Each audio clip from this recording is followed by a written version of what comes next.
Manchester United travels to Stamford Bridge fresh off their victory over Tottenham Hotspur, who sit just behind them in the Premier League. Let's take a look at how the home team lined up. Conte decided to go with Christensen instead of David Luiz.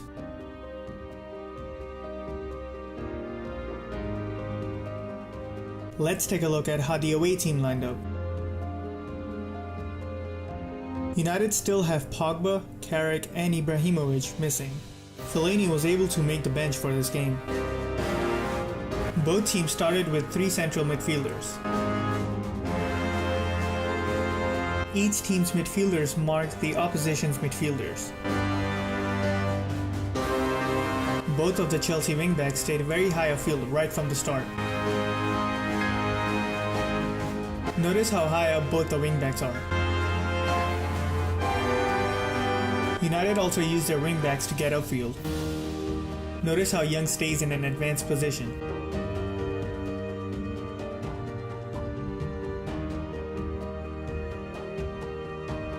Chelsea were compressing the ball near side a lot compared to United. To counter that, United used their wingbacks to stretch Chelsea.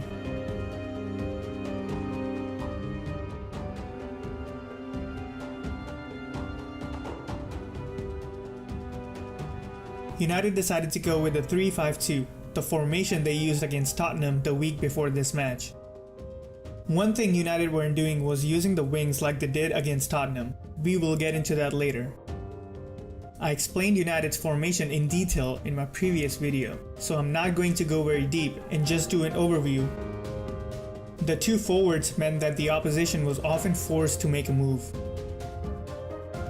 Notice how Lukaku forces Christensen to pass it to Azpilicueta, who has to make a move with Rashford right on him.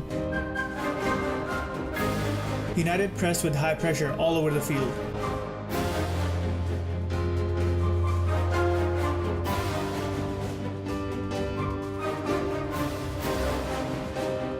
United continued to man-mark Hazard right from the kickoff, even when he came deep. Notice how deep Bailly has to come to mark Hazard. United also kept on forming a diamond on the wings, just like they did against Tottenham.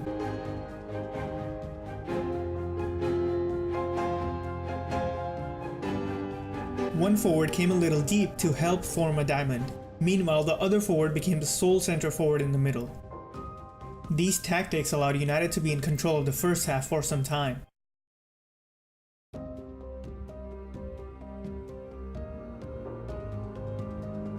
Rashford should have scored. United kept trying to get the lead.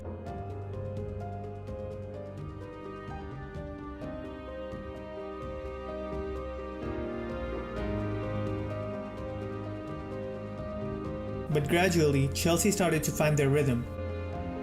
They started to compress the ball near side even more. Notice how all 3 Chelsea midfielders are on one side of the field.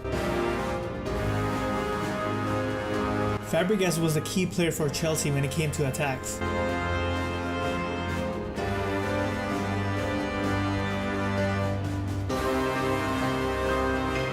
He was the one dictating most of Chelsea's attacking plays.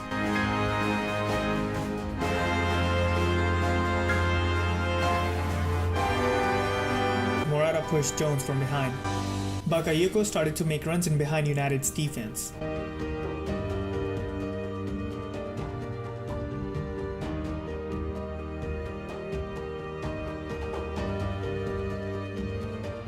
This was a problem for United, as one midfielder constantly kept getting dragged by Bakayoko. Notice how Herrera stays behind him to cover any run in behind.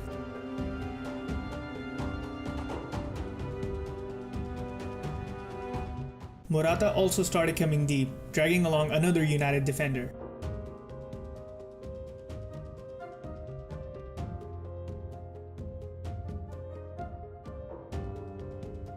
Chelsea slowly gained control over this match as they kept on creating chances to take the lead.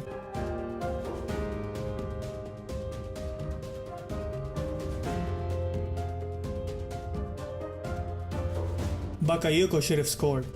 United's wingbacks were constantly getting caught upfield by Chelsea. Notice how Zappacosta stays upfield to drag away Young, which gives space to Morata on the right wing.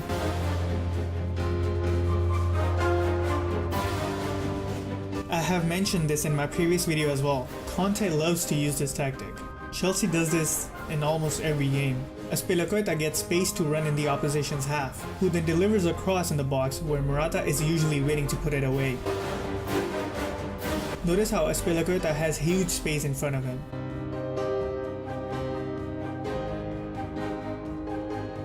Remember this, as this will prove to be the difference between the two sides. Chelsea kept on attacking right until the halftime whistle. Notice how Zappacosta creates space for Hazard.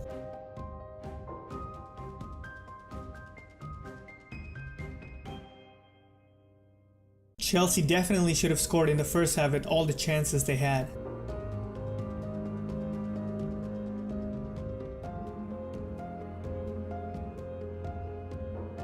On the other hand, it was slightly more important for United to score in the first half if they wanted to get anything out of this game. We will get into that later. Chelsea ended the first half on a very strong note. Everyone expected that Mourinho would bring on a replacement for Mkhitaryan, since it was pretty clear that he was a weak link in United's midfield, but Mourinho made no changes at all. United were now sitting back instead of pressing with high pressure all over the field.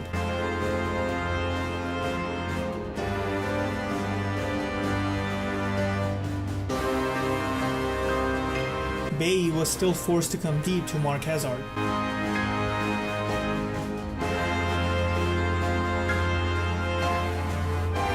Chelsea kept on using high pressure.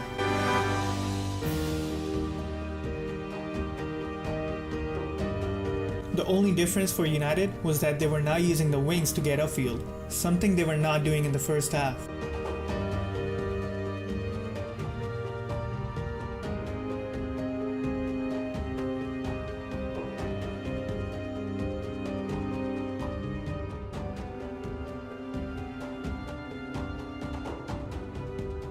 Chelsea were able to handle this pretty quickly as they double-teamed the widest United player. Bakayoko was still staying nearby United's defensive line.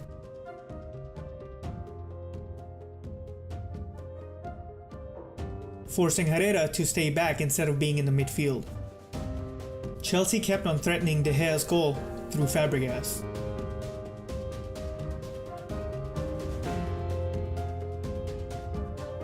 Azpilicueta continued to come forward and help in attacks.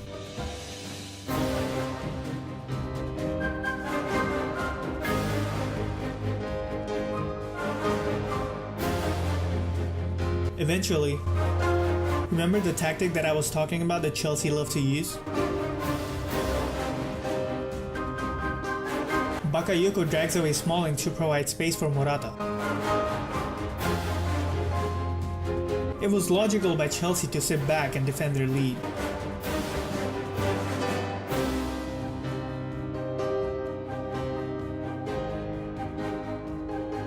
This allowed United more time on the ball. The problem for United in the first half was that they were not able to link up properly in the final third. The problem still persisted.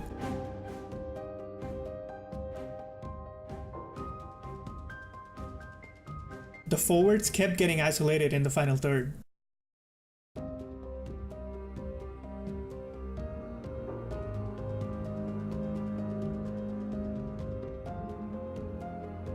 Chelsea continued to double-team United's widest player.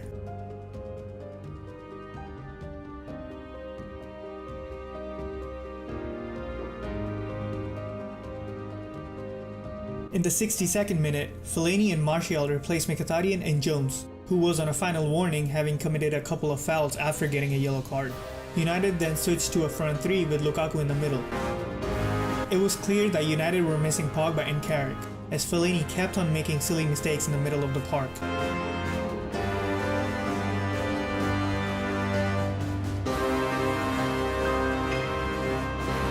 Bakayoko should have scored.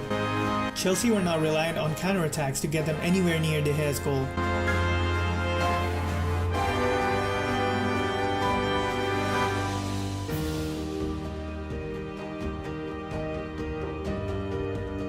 Morata's hold-up play was exceptional for the whole game.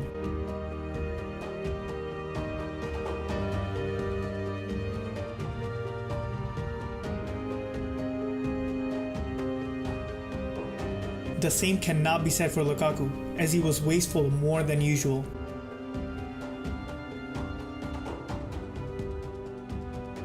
Introduction of Fellaini meant that he became the target man, alongside Lukaku.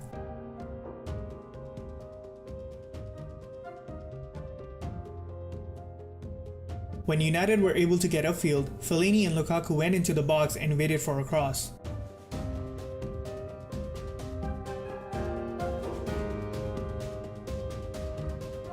United kept on getting closer to equalizing.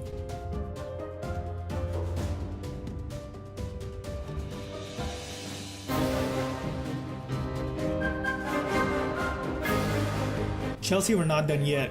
They made sure to exploit all the spaces left by United.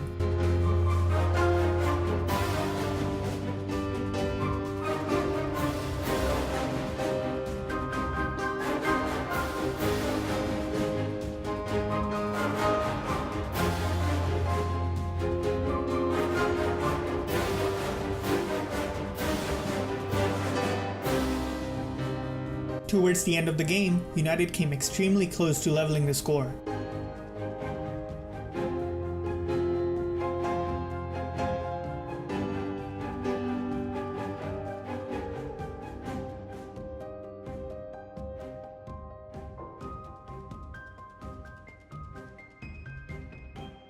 The match ended with a convincing win for Chelsea, who are now 1 point behind Manchester United in the Premier League.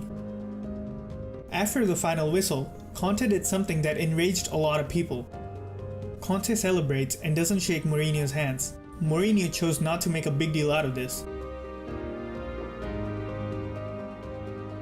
What do you guys think? I would love to hear your opinion on this. Go ahead and leave a like if you enjoyed, subscribe if you haven't already.